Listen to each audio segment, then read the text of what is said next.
Welcome boys and girls, Costin here with my unit tier list for Norska in Total War Warhammer 3 Immortal Empires. Norska is a melee focused race and they do have a bunch of monsters as well to support them, and it's really the monsters that end up winning out, I would say, out of the Norscan roster, or monstrous infantry really, in some cases.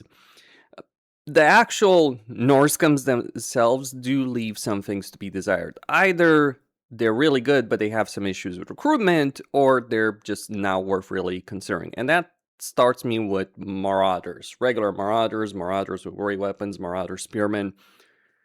They're very cheap for what it's worth, and you can mass these guys, but the problem is they're not really worth it in a combat situation. The only reason you have to recruit Marauders is if you have no other option. I would say the only race where Marauders have any kind of use case scenario, and even then it's more of a filler unit, is with Warriors of Chaos, because you need to get Marauders in order to get Chaos Warriors. For the Norskans themselves, like the regular version have an axe and shield, don't have great durability, not great line holder. The great weapon version does have that armor piercing damage. The spearmen can help protect your flanks, but let me say it like this. When you're playing a Norscan campaign, regardless of which one you're talking about, it's so easy and fast to get access to tier 2 at the much better units they're in, that recruiting Marauders just ends up pointless. And when you're talking about pure tier 1 unit, I would rather get the ranged units than get the melee Marauder, so I'd rather get Marauder Hunters in that situation, if you literally have no other choice. So that's where I stand on the subject. Then we have Bearmen, so axe and shield, and then great weapon version, so two-handed axe version. Bearmen are, in essence, a better Marauder unit. They're decently durable. They have some use on the battlefield, undeniably so, but at tier 2, you do have better options to recruit. And from my point of view, I don't think it's worth it to get kind of like this medium infantry in a campaign, especially given the things you're dealing with as well in a Norscan campaign. I mean, at least as strong, right? You're looking at Malachi, you're looking at Zazel, you're looking at Kislev. Recruiting Bearmen in those kind of situations is not ideal. If you're playing the other campaigns, then, well, Sale has a very safe position. You can recruit whatever you want and make it work. And as for Wulfric, he's dealing with lizardmen if he's staying in Lustria, and if he's going back home, he's dealing with trolls. So Bearmen, because you do want to end up in a war with Trog to confederate him, but essentially just not worth really considering these guys, except to get Bergstruck, who's really an amazing legendary hero. But in terms of the pure combat capability of these guys, not worth it. Then we have Berserkers. So Berserkers can do a huge amount of damage. Not the most durable infantry in the game, but the amount of damage these guys can do should not be underestimated in a combat situation. They're decently durable. They have a bunch of combat benefits due to their abilities or their traits, if you will. And they're fairly easy enough to recruit. If there is an infantry unit that you have available early on for Norska has any kind of value, it is Berserkers. But even then, is it a unit that you really want to recruit, considering the other options that you have? Not necessarily so. Is a unit that on its own merits is okay, and I would just say it's an okay unit, sure. Can it deal with the foes you're dealing with? Yes, it can. Rather effectively, too. An entire army, Berserkers can demolish a Dwarven line, can demolish a Kislev line, can hold its own against the Zazel if you end up fighting him. They're obviously not going to stand against Chaos Warriors if you end up fighting Archeon, or Bloodletters if you end up fighting Arbol. But beyond those kind of circumstances, yeah. But only really in the early game. Later on, you just replace them quickly enough. Then we have Marauder Champion. So as a unit, I'm considering where to put them, I think I would put them in B tier. I would not go higher. And the reason is they're fairly durable as a unit. They do a good amount of damage. The Grey Weapon version is a pretty good heavy infantry unit in the game as a whole. They'll hold their own, if not defeat pretty much anything they come across. Obviously not chosen. Sauergard is a discussion, they'll trade with Sauergard with Grey Weapons, etc. But overall, Marauder champions, and especially the Grey Weapon version, will do quite well. And you can recruit these guys at tier 3. The downside is that they take 2 turns to recruit.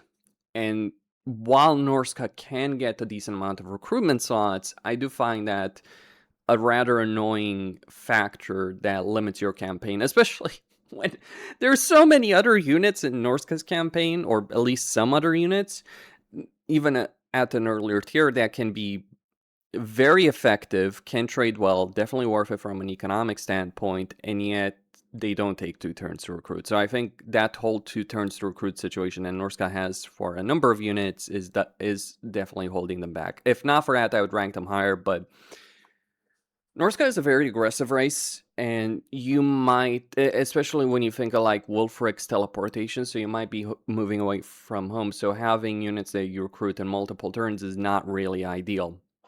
Are they good units? Yes. Are they so great that you can ignore that? I wouldn't say so. Then we have Marauder Hunters and Marauder Hunters with Javelins. So regular Marauder Hunters, they break shields. They're very easy to recruit. You can recruit them from any settlement. So, well, not the altars, of course, but I would say if you're looking to recruit a ranged unit, these are the ones you want to go for. The Javelin version, technically good against monsters, but you have other options to deal with monsters, or at least you can duel monsters with your own monsters, and realistically in a campaign, you're probably going to get a bunch of monsters far earlier than anyone else you're fighting against. So having a unit that's better in range against monstrous units or large entities is not as useful as having a ranged unit that's good against infantry, from my perspective. They're okay-ish Javelin men. That's where I stand. Kurgan Horsemen. Yeah, I'm going to say these guys are F tier. So these guys are light cavalry that can technically do a good amount of damage, so dual wield version, Grey Weapon version, but their durability is very low. And on top of that, you recruit them from a cavalry building, which is not worth building in a campaign. Like, think of it. You have the Fimir building for a hero. You have the Shaman building for the Caster Lord. You have the Troll building. You have the Infantry building. You have the Growth building / economic building. And then if you're playing Trog, you have the unique Troll buildings. That doesn't necessarily leave a lot of recruitment slots. And then you have ports, and then you have altars, which don't allow you to recruit a unit. So your building slots can end up limited. In your playing a campaign, it leads to a situation where it is the lowest priority to get that building. And if you want fast-moving units on a battlefield, if you want something to charge the enemy, there are better options from a building you actually want to construct. And as a result of that, I'm just going to say it outright that I do not believe these units are ever really worth considering in a Norscan campaign. Same with Marauder Chariots. Now, as a unit, Marauder Chariots are actually pretty solid, comparable to, Cast Chariots, but similar situation as with Kurgan Horsemen, just not really worth going for it in a campaign situation. Marauder Horsemasters, okay-ish medium cavalry if you want that, but again, the downside of having to get them from the building. Then we have Marauder Horsemen with throwing axes and javelins. So the axemen can do a bit more damage. The regular ones, I think, are better and more useful.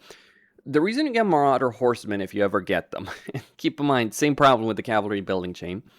But the reason you would ever get them is if you want a unit to harass the enemy line and peel off a portion of it. So just the unit has mobility on the battlefield, and you can use that mobility to annoy the enemy and get certain units following you. That is the value proposition of Marauder Horsemen, but it's a very niche role. It is useful, definitely, but very limited numbers. And even then, Norska can recruit such an army early on that you might just steamroll everyone in your path. They're not in a situation like some other races where this would actually matter as a tactical that much. Because usually speaking, when I play Norscan campaigns, I'm the one that's dominating the situation. Let alone, by the way, it should be pointed out that you can also get a limited number of Chaos Warriors in Norscan campaigns by the altars, so that creates a situation where you just get a steamroll army of monsters and Chaos Warriors, and very few things can stand in your path.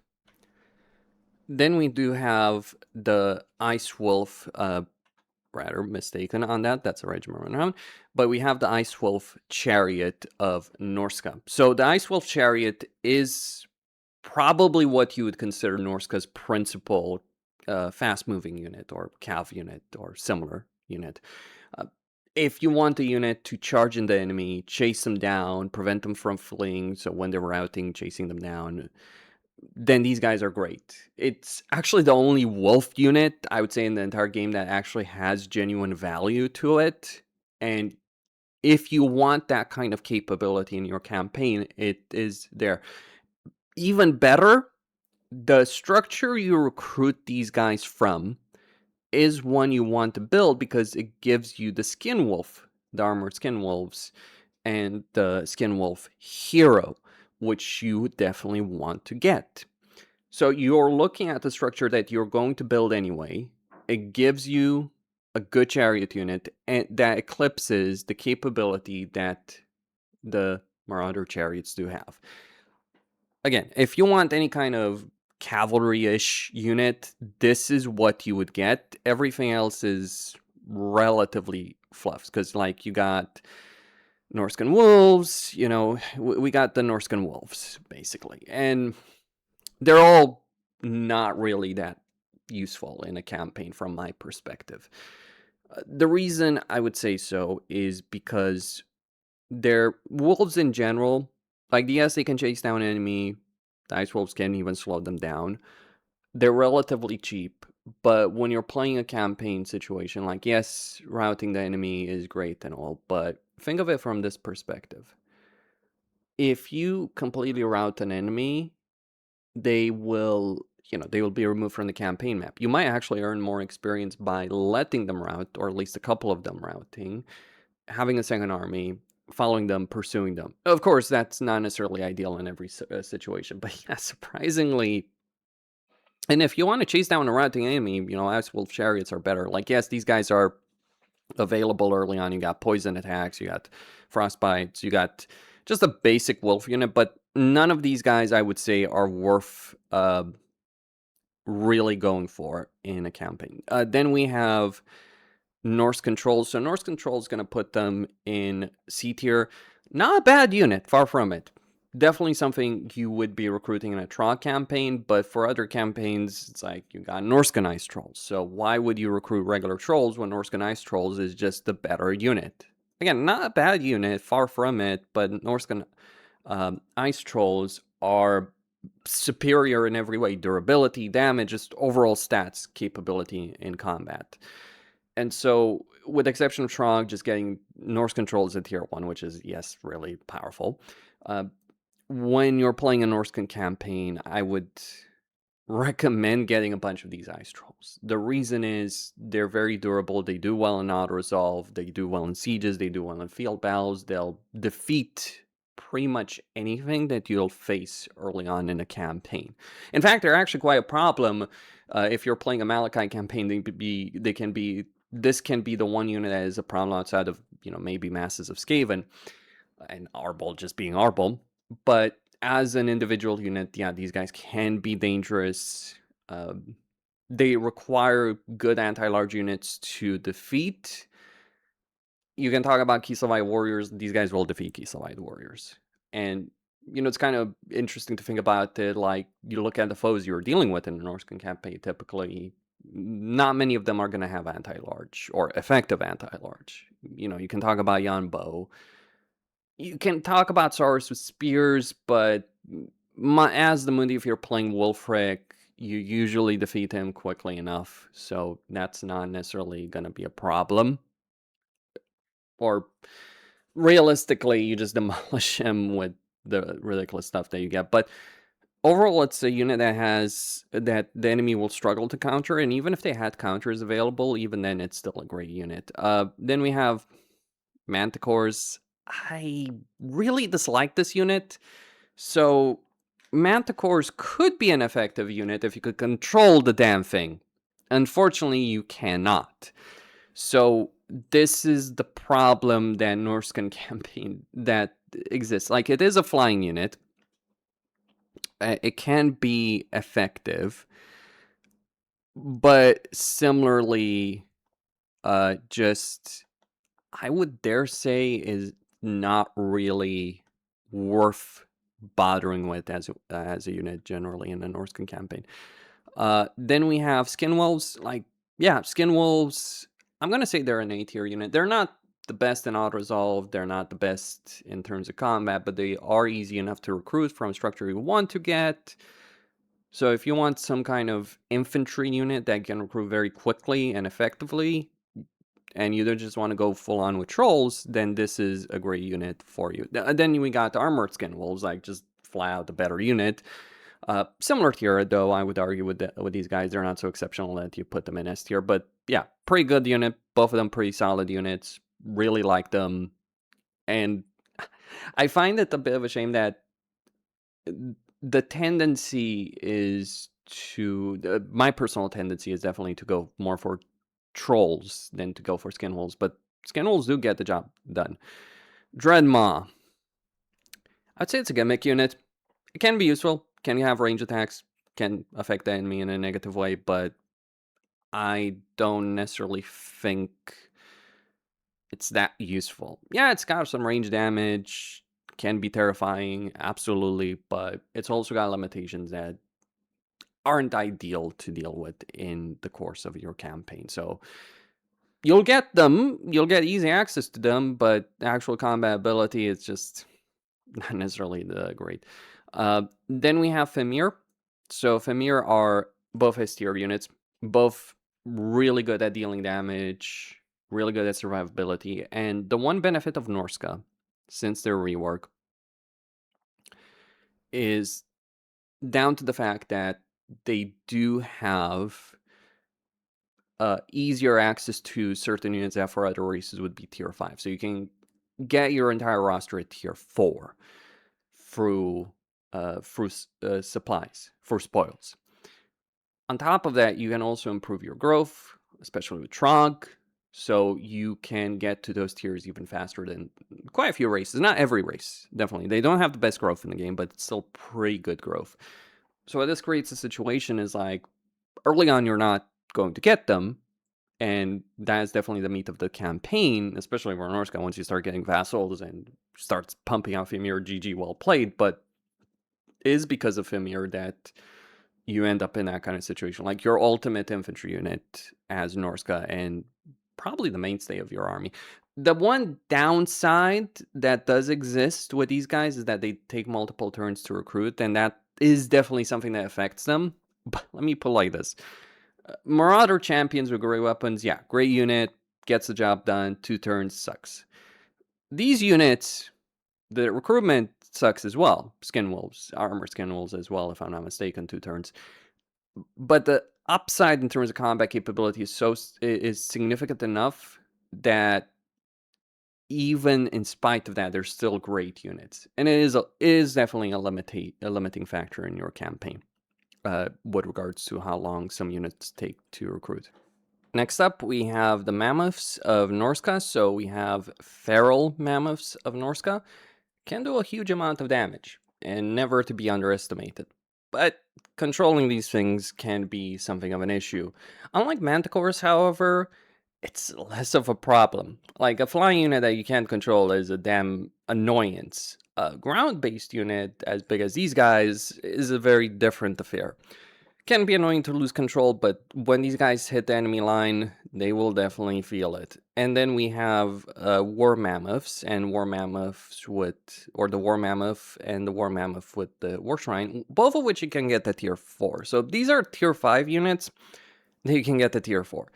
That alone makes them better than what many other races do have available. The war shrine version is the S tier 1, I would say, because it just gives that extra effect in combat. Like, otherwise it's the same unit. I wish more shrine units worked like this, because it's kind of crappy to use a unit slot, for a unit that just gives you, in a lot of cases, a mediocre buff. But in this case, while the buff isn't great, the fact that it's on a really good unit, yeah, definitely worth it. Then we have Norscan Giants. So Norscan Giants, on their own, in terms of pure combat ability, yeah, I'd probably put them in D tier. But they have Wall Breaker, and that is a significant benefit to Giants at the moment.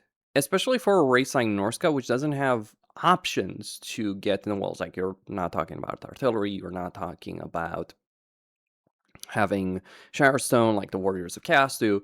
So having a unit like this is a significant benefit in your campaign when you're dealing with sieges. It is one unit that you definitely want to pick up, and you can recruit it fairly quickly in a campaign because of the Norscan spoil system. Then we have Cursed Etten. I'm going to put these guys in B tier. I think they're okay. They're solid enough as single entities, though annoyances with recruitment, all that. Like, it's not the tier requirement. Tier-wise, they're very easy to get.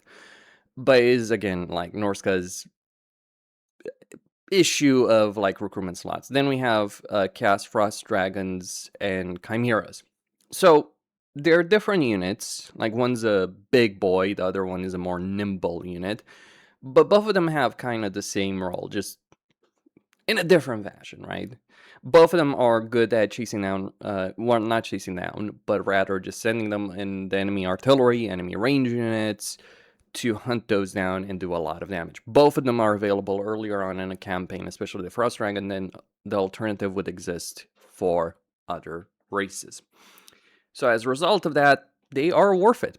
They are effective, they are worth recruiting, and that's kind of the thing about Norska. It's like, it's less about the mortal followers of chaos, and it's like all the monsters of chaos that you have available in one faction. I wish Warriors of Chaos had war mammoths. That would be freaking awesome, wouldn't it? Sadly, we must make do with dragon ogres. Dragon ogre shagoffs. Would be pretty cool, but I guess Norska would lose half the point if Warriors of Chaos had that. Then again, Norska is at the moment the better faction compared to Warriors of Chaos, just because they don't have the same limitations as with Dark Fortresses, even though they want to build those altars. Hopefully, Lords of End Times will bring a Chaos Warriors rework. We'll find out about that. Costin signing out. Stay tuned for more.